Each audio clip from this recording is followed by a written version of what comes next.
ظالموں کا بہت برا ٹھکانہ ہے۔ اور خدا نے اپنا وعدہ سچا کر دیا، یعنی اس وقت جب کہ تم کافروں کو اس کے حکم سے قتل کر رہے تھے، یہاں تک کہ جو تم چاہتے تھے خدا نے تم کو دکھا دیا۔ اس کے بعد تم نے ہمت ہار دی اور حکم پیغمبر میں جھگڑا کرنے لگے اور اس کی نافرمانی کی۔ بعض تو تم میں سے دنیا کے خواستگار تھے اور بعض آخرت کے طالب۔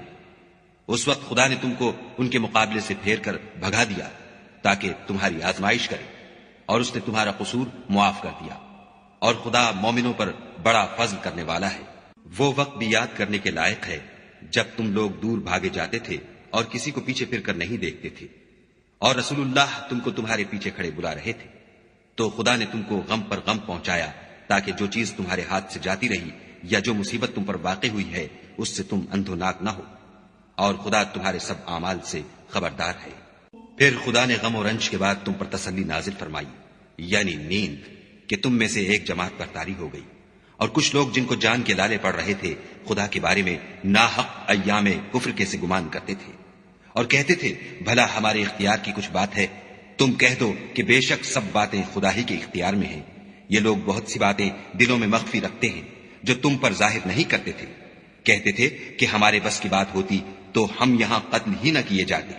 کہہ دو کہ اگر تم اپنے گھروں میں بھی ہوتے تو جن کی تقدیر میں مارا جانا لکھا تھا وہ اپنی اپنی قتل گاہوں کی طرف ضرور نکل آتے۔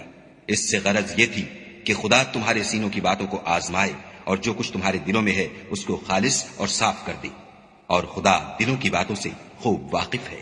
جو لوگ تم میں سے احد کے دن جبکہ مومنوں اور کافروں کی دو جماعتیں ایک دوسرے سے گتھ گئیں جنگ سے بھاگ گئے تو ان کے بعض افعال کے سبب شیطان نے ان کو پھسلا دیا، مگر خدا نے ان کا قصور معاف کر دیا۔ بے شک خدا بخشنے والا اور بردبار ہے۔ مومنوں، ان لوگوں جیسے نہ ہونا جو کفر کرتے ہیں، اور ان کے مسلمان بھائی جب خدا کی راہ میں سفر کریں اور مر جائیں یا جہاد کو نکلیں اور مارے جائیں تو ان کی نسبت کہتے ہیں کہ اگر وہ ہمارے پاس رہتے تو نہ مرتے اور نہ مارے جاتے۔ ان باتوں سے مقصود یہ ہے کہ خدا ان لوگوں کے دلوں میں افسوس پیدا کر دے، اور زندگی اور موت تو خدا ہی دیتا ہے، اور خدا تمہارے سب کاموں کو دیکھ رہا ہے۔ اور اگر تم خدا کے رستے میں مارے جاؤ یا مر جاؤ تو جو مال و متاع لوگ جمع کرتے ہیں اس سے خدا کی بخشش اور رحمت کہیں بہتر ہے۔ اور اگر تم مر جاؤ یا مارے جاؤ خدا کے حضور میں ضرور اکٹھے کیے جاؤ گے۔ اے محمد صلی اللہ علیہ وآلہ وسلم، خدا کی مہربانی سے تمہاری افتاد مزاج ان لوگوں کے لیے نرم واقع ہوئی ہے، اور اگر تم بدخو اور سخت دل ہوتے تو یہ تمہارے پاس سے بھاگ کھڑے ہوتے۔ تو ان کو معاف کر دو اور ان کے لیے خدا سے مغفرت مانگو، اور اپنے کاموں میں ان سے مشورت لیا کرو، اور جب کسی کام کا عزم مصمم کر لو تو خدا پر بھروسہ رکھو۔ بے شک خدا بھروسہ رکھنے والوں کو دوست رکھتا ہے۔ اگر خدا تمہارا مددگار ہے تو تم پر کوئی غالب نہیں آ سکتا، اور اگر وہ تمہیں چھوڑ دے تو پھر کون ہے کہ تمہاری مدد کرے؟ اور مومنوں کو چاہیے کہ خدا ہی پر بھروسہ رکھیں، اور کبھی نہیں ہو سکتا کہ پیغمبر خدا خیانت کریں، اور خیانت کرنے والوں کو قیامت کے دن خیانت کی ہوئی چیز خدا کے روبرو لا حاضر کرنی ہوگی۔ پھر ہر شخص کو اس کے اعمال کا پورا پورا بدلہ دیا جائے گا، اور بے انصافی نہیں کی جائے گی۔ بھلا جو شخص خدا کی خوشنودی کا تابع ہو وہ اس شخص کی طرح مرتکب خیانت ہو سکتا ہے جو خدا کی ناخوشی میں گرفتار ہو، اور جس کا ٹھکانہ دوزخ ہے، اور وہ برا ٹھکانہ ہے۔ ان لوگوں کے خدا کے ہاں مختلف اور متفاوت درجے ہیں، اور خدا ان کے سب اعمال کو دیکھ رہا ہے۔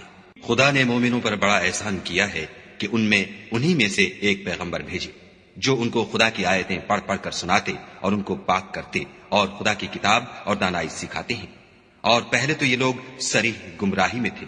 بھلا یہ کیا بات ہے کہ جب احد کے دن کفار کے ہاتھ سے تم پر مصیبت واقع ہوئی، حالانکہ جنگ بدر میں اس سے دو چند مصیبت تمہارے ہاتھ سے ان پر پڑ چکی ہے، تو تم چلا اٹھے کہ ہائے آفت ہم پر کہاں سے آ پڑی؟ کہہ دو کہ یہ تمہاری ہی شامت اعمال ہے کہ تم نے پیغمبر کے حکم کے خلاف کیا۔ بے شک خدا ہر چیز پر قادر ہے۔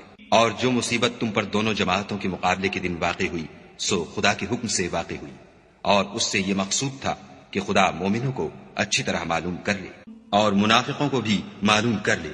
اور جب ان سے کہا گیا کہ آؤ خدا کے راستے میں جنگ کرو یا کافروں کے حملوں کو روکو تو کہنے لگے کہ اگر ہم کو لڑائی کی خبر ہوتی تو ہم ضرور تمہارے ساتھ رہتے۔ یہ اس دن ایمان کی نسبت کفر سے زیادہ قریب تھے۔ منہ سے وہ باتیں کہتے ہیں جو ان کے دل میں نہیں ہیں، اور جو کچھ یہ چھپاتے ہیں خدا اس سے خوب واقف ہے۔ یہ خود تو جنگ سے بچ کر بیٹھ ہی رہے تھے، مگر جنہوں نے راہ خدا میں جانیں قربان کر دی اپنے ان بھائیوں کے بارے میں بھی کہتے ہیں کہ اگر ہمارا کہا مانتے تو قتل نہ ہوتے، کہہ دو کہ اگر سچے ہو تو اپنے اوپر سے موت کو ٹال دینا۔ جو لوگ خدا کی راہ میں مارے گئے ان کو مرے ہوئے نہ سمجھنا، وہ مرے ہوئے نہیں ہیں بلکہ خدا کے نزدیک زندہ ہیں، اور ان کو رزق